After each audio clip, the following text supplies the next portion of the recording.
Hey guys, we got 5 exercises that we program for every single client because they're absolutely elite. So Rich is going to give his 5, I'm going to give my 5, and then we're going to go from there. So Rich, you can start first. What's the number 1 exercise you program for every single client because it's so great? All right, you ready to be impressed right now? Let's do it. Incline press. I probably think you're going to have that. We'll come back to that in a second. I love the incline press, guys. It's fantastic for not only the chest, but the upper chest, the shoulders. You can lift pretty good weight with that movement too, especially if you're using dumbbells or even a barbell, of course. But for me, one of the best movements you can do, and if you don't have incline presses in your program, you're going to miss out on some serious chest gains. You have that also? I do. Number 1 is wild for you, but I do have that. I actually have that as number 4 on my list. We both like the barbell bench press, but personally I like the incline press much better, more versatile, better for the average person. So I agree 1000% with that one. It's number 4 on my list. My number 1, and I'm sure Rich has this on his list as well, is the Romanian deadlift. So the Romanian deadlift is a great exercise because it works almost every single muscle in your body, especially the posterior chain, which for a lot of guys, it's very undertrained. The only negative part of the Romanian deadlift is that it's very difficult to coach. So especially if we're not being able to be there for you actually coaching it one-on-one, it can be a little tricky to figure out because especially guys are very quad dominant. They struggle to work their glutes and hamstrings. But honestly, when it comes to buck for buck, best exercise that you can do for the average guy, I think Romanian deadlift is number 1 in my books. Did you have that in yours as well? I did, but here's the funny part. I usually give my ranking 1 to 5. Sean just says like these are in 5, no particular order. I didn't actually make my specific top 5, but they did make my top 5 list, if that makes sense. Okay, so I will make an order. I'll circle back to incline press. I'll give you guys my ranking on that after, but let's start with Sean's number 2, and then I'll give my number 2 also. Perfect. So number 2, I have a feeling Rich does not have this, so I'd be surprised if he did. The reason I love this exercise is because it's something that beginners, intermediate, and advanced people can do, and it's the goblet squat.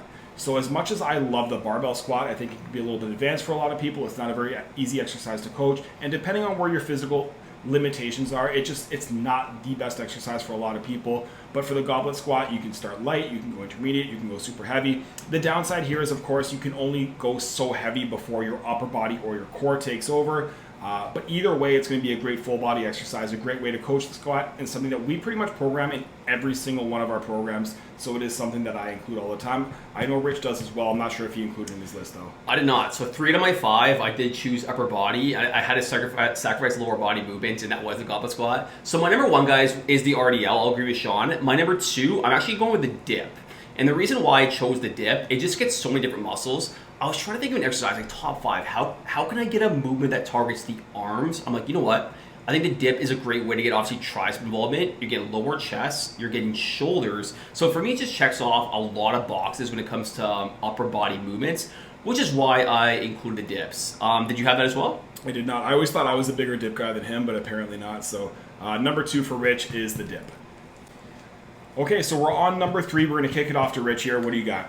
I got some sort of row. Now, I'm not married to any row variation. It could be cable, it could be single arm, it could be chest supported. As long as it's not like a barbell row, which can put a lot of pressure on your lower back. Any row for me where it's kind of supported is 100% fine. I love it because you're getting lats, you're getting upper, you're getting mid back. You get a little bit of bicep recruitment as well. Again, I'm more of a meathead, so I'm trying to pick movements that actually kind of get the arms, and the dips and the rows will check those 2 boxes off for me a little bit.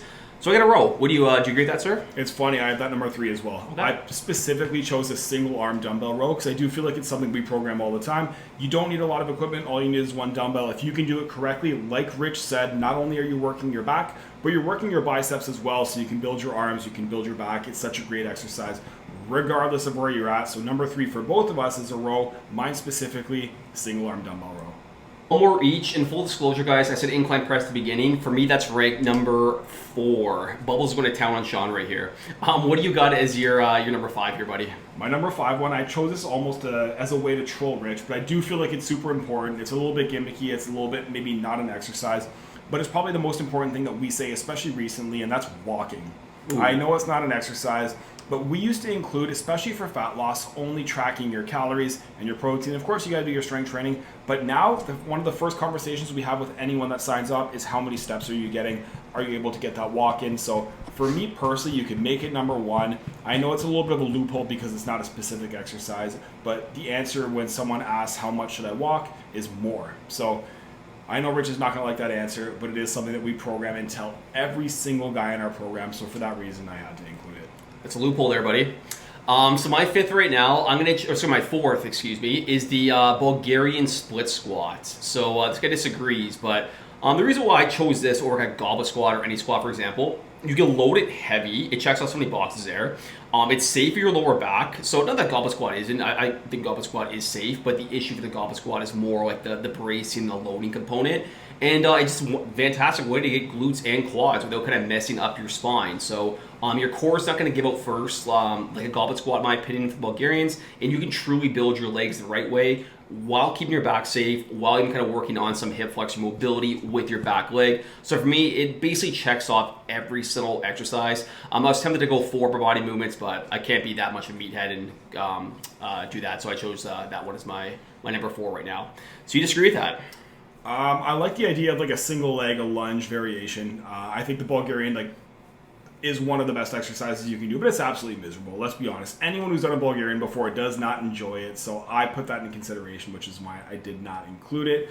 But honestly, these are the exercises that we include most, I would say, in both of our programs, whether it's one-on-one, online, whatever it is. These are exercises that we include all the time. I do think they're all great exercises, so if you have your favorite exercise that you really enjoy doing, put it in the comments below. If you enjoy videos like this, do us a huge favor, like, comment, and subscribe. We'll see you in the next one. Bubbles, say bye.